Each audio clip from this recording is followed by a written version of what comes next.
Well, happening now, the war in Afghanistan is still very much continuing while politics play out at home. And while you've certainly heard a lot about America's longest war, here's a quote you may not have heard about waging war in Afghanistan. Quote, financially, it is ruinous. Morally, it is wicked. Militarily, it is an open question. And politically, it is a blunder.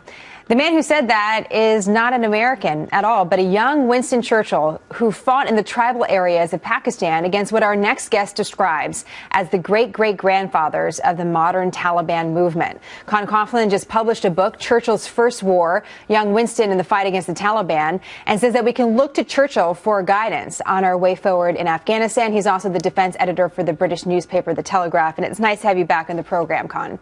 Pleasure to be with you, Jenna. So when we talk about comparisons in Afghanistan and the way forward, oftentimes we compare ourselves to the Soviets. But you take us back even further, more than 100 years ago, to Winston Churchill's experience. Just tell us a little bit about what happened in Afghanistan at that point. Well, more than 100 years ago, the British, during the British Empire, had a series of skirmishes with the Afghans, basically the people who were the great-great-grandfathers of the modern Taliban movement. And Winston Churchill, at the age of 22, went out there to fight them. He spent 6 weeks on the Afghan border. He came under fire 10 times, and on 3 occasions he nearly got himself killed. So it was a very perilous undertaking. And I got the idea for the book, frankly, Jenna, when I was talking to General David Petraeus when he was commanding American forces in Afghanistan and looking at ways to defeat them. And he looked at Churchill's accounts of his own war back in the 1890s and applied some of those lessons to the modern campaign. And Con, we should mention you've been to Afghanistan dozens and dozens and dozens of times. So you spent a lot of time on the ground there and have done extensive interviews with our top generals. What did a young Winston Churchill learn from this experience that you say some of our own leaders should be applying or wanted to apply in Afghanistan?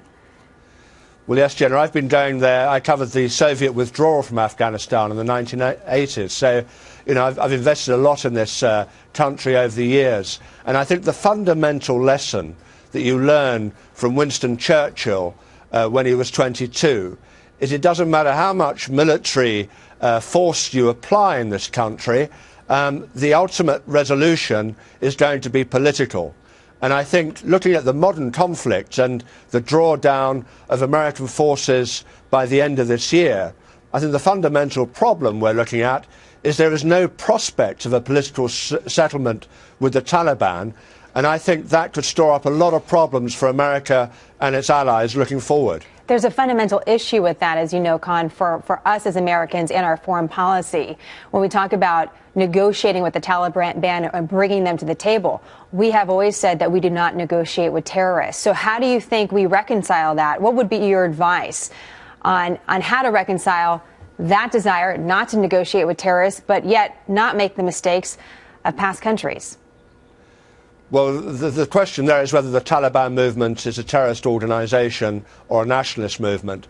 Certainly General Petraeus and General Stanley McChrystal, when they launched the counterinsurgency campaign, they believed that you brought military pressure to bear on the Taliban and that would force them to negotiate with the Afghan government. And in fact, President Obama has opened an office in the Gulf state of Qatar to facilitate these talks. The problem is Washington is applying no political will in this area.